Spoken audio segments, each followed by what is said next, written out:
there's just a lot of stuff that goes around. It's just that you guys don't seem to I'm just at a point where it's just like, man, I'm just tired of shit.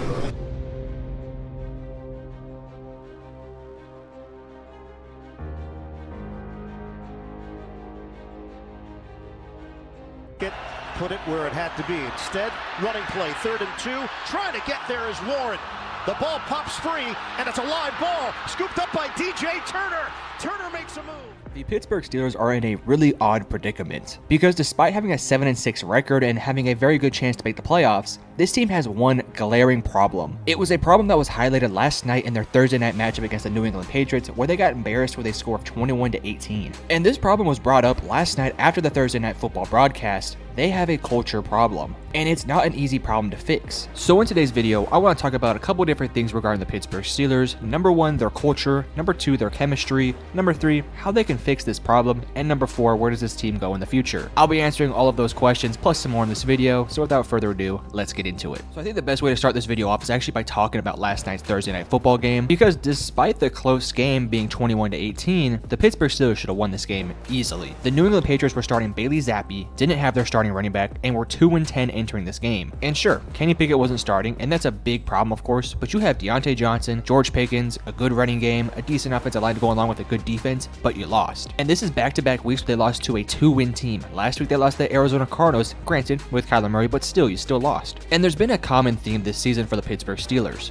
immaturity and a lack of culture. And for a team that has been winning the majority of their games this year and has been a winning franchise over the course of the last 15 to 20 years under Mike Tomlin, this is really bizarre. And there's a couple people who I think are the blame for this. Now, I'm not saying it's 100% their fault, and I'm not saying that we should be splitting the blame at them, but I do think they are a big problem. The names I'm going to throw out here are Deontay Johnson, George Pickens, Najee Harris, and sometimes Kenny Pickett. Whether it's poor behavior on the sideline, or inappropriate comments made to the media, or Instagram drama, this team has had a ton of off-the-field problems. And I'm saying this from a position that I don't think culture is that big of a deal in the NFL, because ultimately you're dealing with a bunch of professional athletes who get paid millions of dollars, so culture, in my opinion, is a tad bit overrated. But when you're a team that is as young as the Pittsburgh Steelers, especially on the offensive side of things, you have to have some sort of cultural identity on that unit. Because offensively, they don't really have a bunch of older players. Sure, they have Allen Robinson and Pat Freiermuth who've been around for a couple years, but ultimately, those aren't big culture setter guys. Not to mention, Allen Robinson wasn't brought in to be a culture fit. He came in to just be a reliable third option alongside Deontay Johnson and George Pickens. Deontay Johnson is one of the more seasoned receivers, but his lack of effort on that fumble recovery and his lack of effort of being a consistent presence for that team, I think is a glaring problem. And I think that same thing can be applied to Najee Harris, somebody who's been in this team for a couple years now and has been sort of seen as one of their guys, goes out in the media to complain about the offense despite the fact this team is winning games. And again, I understand the offense was bad. I understand that the head coach, the offensive coordinator probably aren't understanding the offense like you think they should be. But at the end of the day,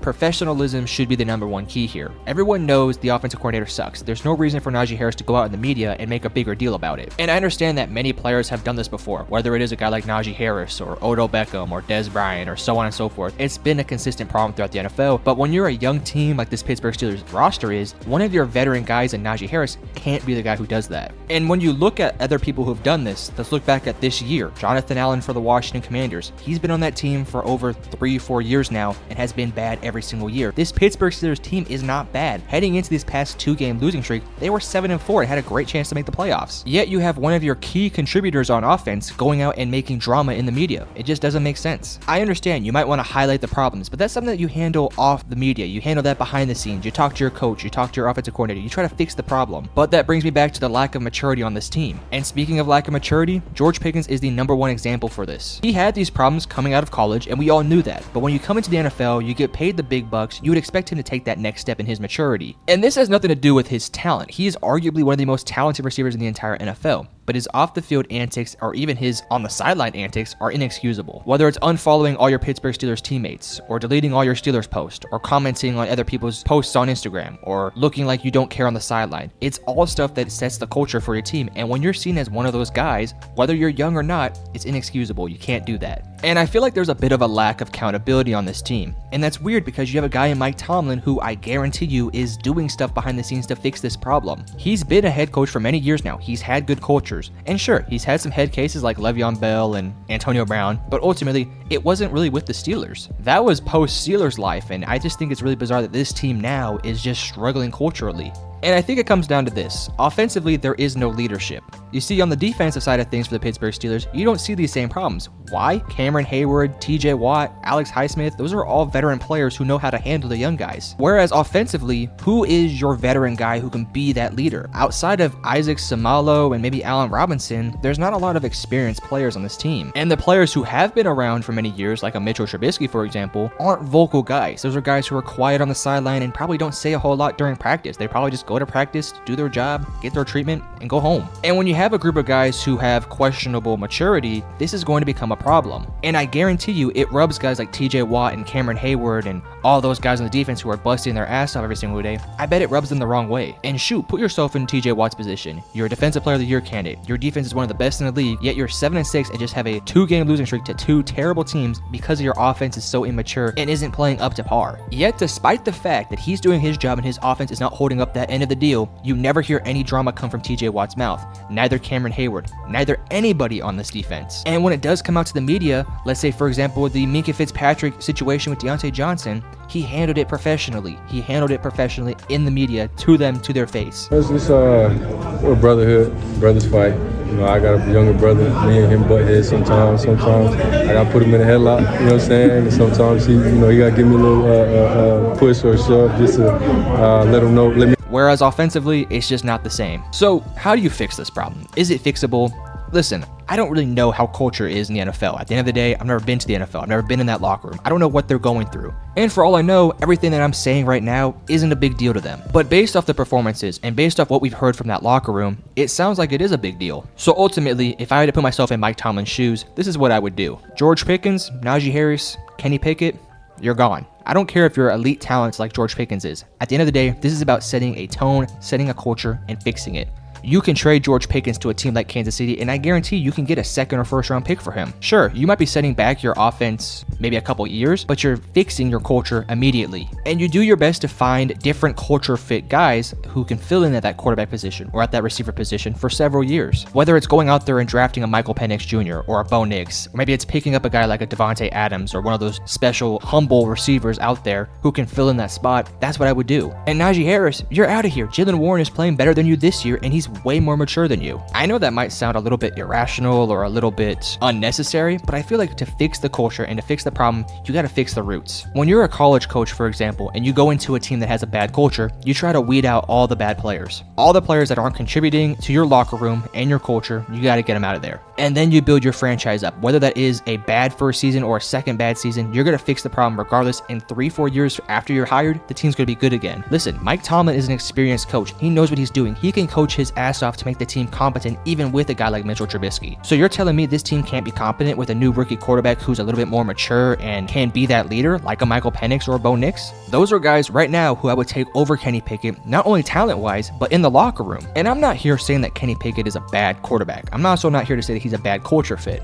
but he's not the leader. He's not the Dak Prescott, the Patrick Mahomes, the Jalen Hurts, the so on and so forth, who are leaders who also play great football. He might be a leader, but is he good at playing football? No. And I don't think he's that much of a leader. At the end of the day, you see what George Pickens, Deontay Johnson, Najee Harris, and some of these guys are doing. When Deontay Johnson scores a touchdown, you don't see George Pickens celebrate. He goes straight to the sideline. When you see Najee Harris do something great, George Pickens is nowhere to be seen. Deontay Johnson, I don't know if he's there sometimes. And I think it stems from the fact that this is a kind of a selfish group of guys, and when you get a bunch of these selfish guys, you got to get them out of there. You got to fix the problem from the roots, start over, and I think honestly, even if you do start over next year, it's probably going to be better. Because let's be honest, you put a Bo Nix and maybe a new receiver in there, it's not like you're taking a step back. At the end of the day, this is one of the worst offenses in the entire NFL. So even if you do replace these guys, I think next year your offense is probably going to be even better. I think it takes a scheme change as well. So you fix the scheme, you fix the quarterback, you fix the culture in one offseason. Yeah, that's a good offseason. But my biggest concern is I don't really see that happening. I don't think Mike Tomlin's going to get rid of a talent like a George Pickens or a Najee Harris or a Deontay Johnson, and I think he might actually believe in Kenny Pickett. So I think those players and those not culture fit guys are going to continue to stay on this team and fuck up their culture and their chemistry. And when you're a Pittsburgh Steelers team that's going to have a bunch of new talent influx from this upcoming draft, not to mention you already have young talented players like Broderick Jones, it's going to affect them and how they perceive the team's culture.